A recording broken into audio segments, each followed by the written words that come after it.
नमस्कार साथियों, आज एक सिद्धांत पढ़ते हैं अपने पदानुक्रमिक सिद्धांत बुद्धि का। एक और सिद्धांत देख लेते हैं अपने पदानुक्रमिक जो सिद्धांत है, जो वो बर्ट और बर्नन ने दिया था। हायरार्किकल थ्योरी है ये। तो ये बर्ट और बर्नन ने दिया। बर्ट और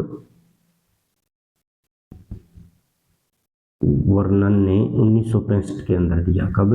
1965 के अंदर दिया। ठीक है। ये इस सिद्धांत जो ये पदानुक्रमिक सिद्धांत या श्रृंखला जो श्रृंखलाबद्ध सिद्धांत है, ये इस सिद्धांत की तुलना पिरामिड से की गई है। किससे की गई है? पिरामिड से की गई है। दूसरी बात है कि ये सिद्धांत है, ये स्पीयरमैन का द्विकारक सिद्धांत और जो थॉर्नडाइक का बहुकारक सिद्धांत है और थ्रस्टन का जो सिद्धांत है, उन सिद्धांतों पर आधारित है ये सिद्धांत। ठीक है। तो उस अपने देखते हैं इनका मिश्रण है तीनों का। तो इसके अंदर क्या किया इन्होंने, जो बर्ट और बर्नन ने, इन्होंने सबसे पहले ऊपर एक कारक रखा, सामान्य कारक जी। पिरामिड में सबसे ऊपर एक फैक्टर रखा, जी फैक्टर। कौन सा? जी फैक्टर। अब जी फैक्टर को इसने फिर बताया कि जी फैक्टर के अंदर दो समूह पाए जाते हैं, दो समूह कारक होते हैं, मुख्य समूह कारक।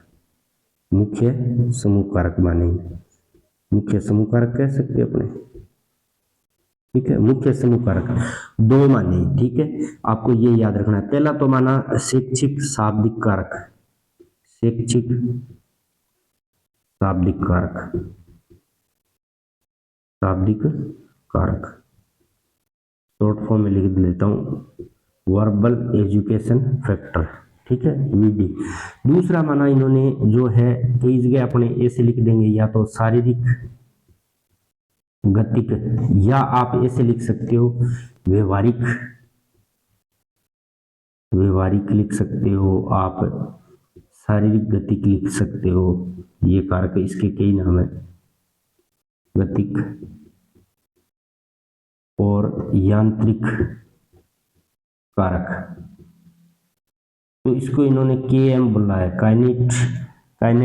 काइनेटिक मैकेनिकल जो फैक्टर बोला है। ठीक है, ये याद रखना है, वी और केएम। ठीक है।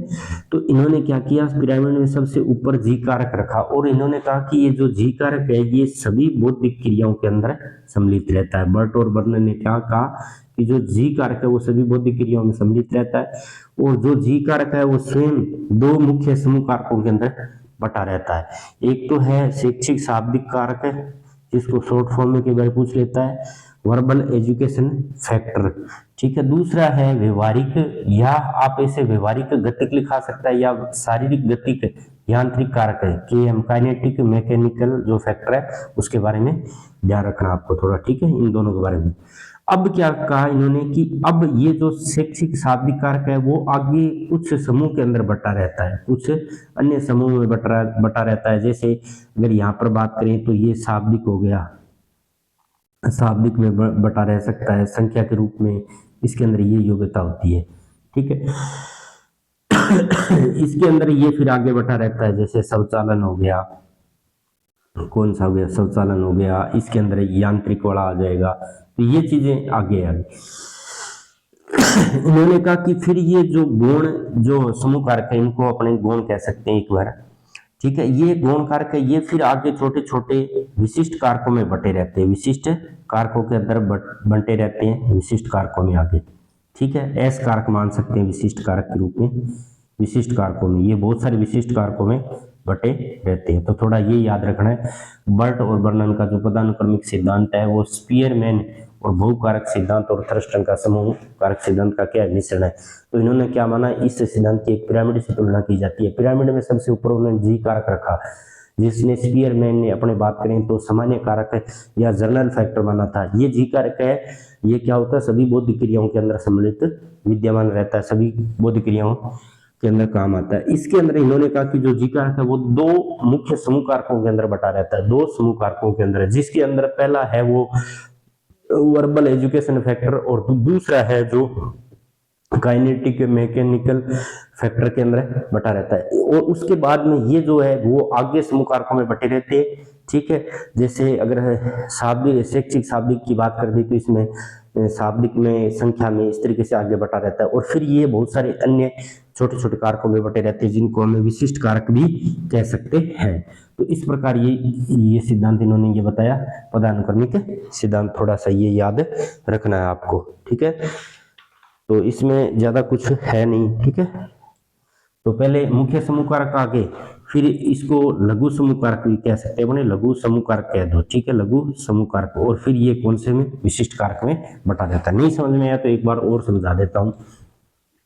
जो पदानुक्रमिक जो सिद्धांत है वो उन्होंने क्या कहा, जो पदानुक्रमिक सिद्धांत में बट और वर्णन है कि सबसे ऊपर पिरामिड के अंदर जी फैक्टर रहता है। कौन सा? जी फैक्टर। ये स्वयं दो समूह मुख्य समूह कारकों में बटा रहता है और उसका जो पहला नाम दिया उसने V D, verbal education factor, और दूसरा है जो के एन, ठीक है, फैक्टर इज नॉन लिखा नहीं, शॉर्ट फॉर्म में से लिख सकते हैं। ये फिर है ना जो समूह कारक, ये लघु समूह कारकों में बटा रहता है। जैसे यहाँ अपने बात कर ली, शब्द की बात कर ली, शब्द में बट गया, ठीक है, शाब्दिक है, ठीक है। इसके बाद में ये संख्या में बट गया, ठीक है, ठीक है। इस तरीके से आगे बहुत सारे अलग अलग कारकों बटा रहता है। इसी तरीके से यहाँ पर अलग अलग भाग में, जैसे यांत्रिक हो गया, ठीक है, शौचालन हो गया, ठीक है।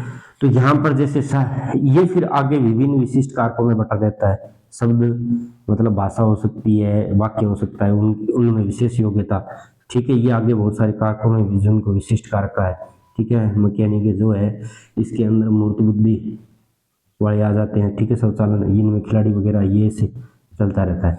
तो ये क्या है, विशिष्ट कारकों के अंदर बटे रहते हैं, बहुत सारे कारक होते हैं। तो यहाँ पर देखो ये स्पीड में मेन आ गया, और फिर क्या लास्ट के अंदर विभिन्न कारक भी बता दिए इसमें, अलग अलग कारकों में बटे रहते हैं। तो थोड़ा सा ये याद रखना है, ठीक है। तो इसको अपने मुख्य समूह कारक कह सकते हैं, मुख्य समूह कारक, ठीक है।